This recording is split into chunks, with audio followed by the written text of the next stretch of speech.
দাদা বলছি, কিছুক্ষণের মধ্যেই একেবারে ভোট ঘোষণা হয়ে যাবে, বিধানসভা ভোট। তার আগেই মুখ্যমন্ত্রী মমতা বন্দ্যোপাধ্যায় এক্স হ্যান্ডেলে একটি পোস্ট করলেন এবং বললেন যে 2009 সালের রোপা অনুযায়ী একেবারে বকেয়া ডিএ দিয়ে দেওয়া হবে রাজ্য সরকারি কর্মচারীদের, পেনশনভোগীদের। কি বলবেন?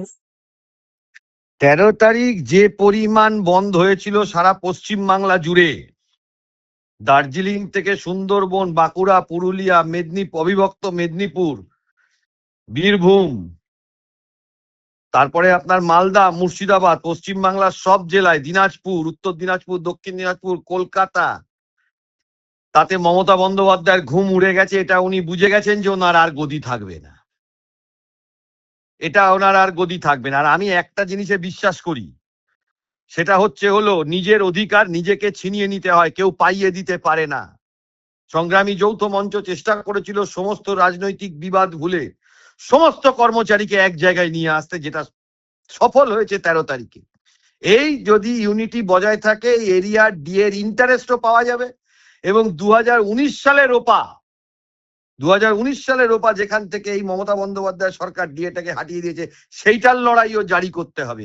এই ইউনিটি বজায় থাকলে দেখুন, সরকার আসবে, সরকার যাবে, কিন্তু মানুষ তার অধিকার নিয়ে লড়াই করবে। মানুষ যদি তার অধিকার নিয়ে লড়াই না করতে পারে, তাহলে কিছু হবে না, কেউ কিছু পাইয়ে দিতে পারবে না। ঘুমিয়ে ঘুমিয়ে কোনো জিনিস হয় না। আর কিছু দালাল আছে, তারা বলে যাবে নৈতিক সমর্থন, তারা বলে যাবে নৈতিক সমতা। আইনি লড়াইও যেমন লড়তে হবে, ট্রাইব্যুনাল থেকে সুপ্রিম কোর্ট লড়ে যে অধিকার প্রতিষ্ঠা হয়েছে, সেই অধিকার আজকে যেটা যেটা মুখ্যমন্ত্রী ডিক্লেয়ার করতে বাধ্য কেন হয়েছেন, কারণ প্রতিটা কর্মচারী আজকে এটার বিরুদ্ধে লড়াই করেছে এবং তৃণমূল সংগঠনের একটা বড় অংশ এটার মধ্যে লড়াই করেছেন। আর যারা বিরোধিতা করেছেন তাদেরকে বলবো, এই টাকাটা ফেরত দিয়ে দিন যদি নিজেদের মান সম্মান থাকে। প্রয়োজনে তৃণমূল পার্টি ফান্ডে এই টাকাটা দিয়ে দিন যারা বিরোধিতা করেছিলেন। আর দালালদেরও একই কথা বলবো, যারা বলে নৈতিক সমর্থনের কথা,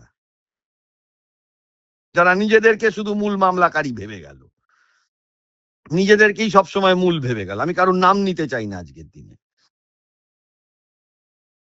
একটা মামলা হলে যদি 100 জন থাকে, 100 জনকেই আপনার তার সেম স্ট্যাটাস থাকে, তারা শুধু নিজে, কিছু দালাল আছে বলে বেড়াবে। দাদা তাহলে এ জয় শুনুন, এই জয়টা যারা পশ্চিম বাংলার যত কর্মচারী আছে, যারা মামলা করেছেন বা করেননি, প্রত্যেকের জয়, কারণ প্রত্যেকে সাপোর্ট করেছে। এটা হলো প্রথম।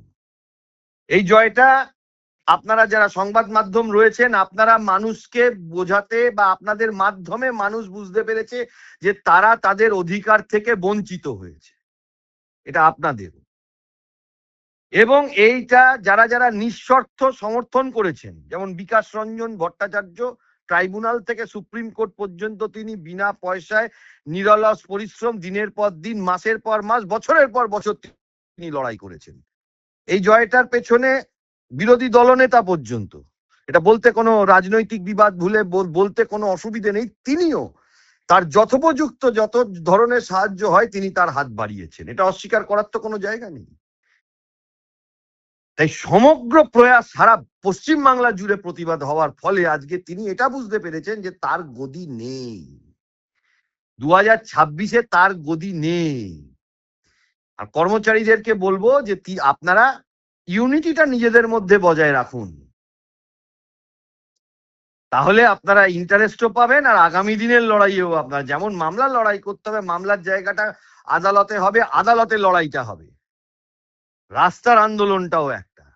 মানুষ যদি এক হয়, সারা পশ্চিম বাংলার যদি 6 কোটি মানুষ এক হয়ে যায়, এই মুখ্যমন্ত্রী থাকতে পারবে নাকি? এই মুখ্যমন্ত্রী থাকতে পারে? 100 কোটি মানুষ যদি পশ্চিম বাংলায় এক হয়ে যায়, কর্মচারীদের মধ্যে যদি 40 লাখে, যদি পেনশন হোল্ডার, সমস্ত সেক্টর মিলে 30-40 লাখ মানুষ এক সুরে কথা বলে, একটাই দিয়ে নিয়ে দাবি করে, থাকতে পারবে এই মুখ্যমন্ত্রী? থাকতে পারবে না। এটা পৃথিবীর নিয়ম। সমগ্র সমাজ যখন জেগে ওঠে তখন শাসক কিছু করতে পারে না, শাসককে ছেড়ে পালাতে হয়। তার একটা উদাহরণ, এই ভোটের আগে এটা ডিক্লেয়ার, তিনি বুঝে গেছেন, মুখ্যমন্ত্রী বুঝে গেছেন যে তার গদি নড়ে গেছে। তাহলে ভোট ব্যাংক বাঁচাতেই এই ডিএ দান বলা যেতে পারে দাদা?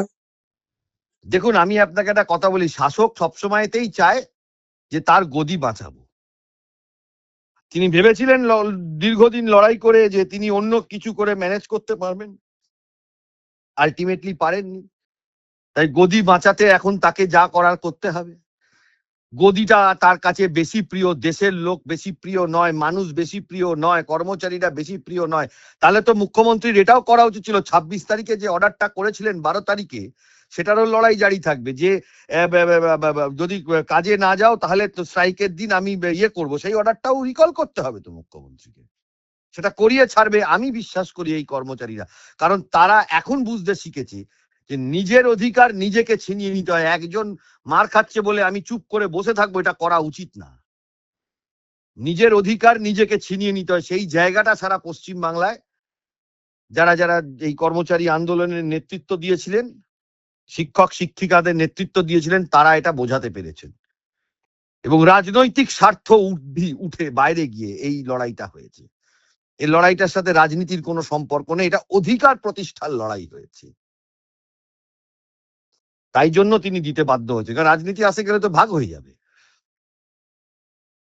এই প্রথমে চেষ্টা করলো গভর্নমেন্ট সার্ভেন্ট আর শিক্ষকদের আলাদা করে দিতে, অ্যাপ্লিকেশনের মাধ্যমে চেষ্টা করলো, কিন্তু সেটাও ধোপে টিকলো না। কারণ তিনি বুঝতে পারছেন তার গদি আর সঠিক জায়গায় নেই, তার গদি সঠিক জায়গায় নেই, তার গদি যে কোনো সময় টলমল হয়ে যাবে, পুরো টলমল হয়ে গেছে। তাই জন্য তাকে করতে বাধ্য হলো। এই বাধ্য করাতে হবে। সমাজ জেগে উঠলে, অধিকারের জন্য সমস্ত মানুষ জেগে উঠলে, তখন শাসক বাধ্য হয়। এ তো শাসক নয়, শোষক, শুষে নেয় মানুষের সবকিছু। তাই জন্য পশ্চিমবাংলায় সাদা খাতায় চাকরি হয়। তাই জন্য বঞ্চিতরা, এই যে বঞ্চিত যারা SL/ST প্রার্থী, এরাও যদি সমগ্র রাজ্যব্যাপী জেগে উঠতে পারে, যারা চাকরি পায়নি নিজেদেরকে প্রতারিত মনে করছেন, রাজ্যব্যাপী জেগে উঠতে পারে, ডেফিনেটলি হবে। হবে না কেন?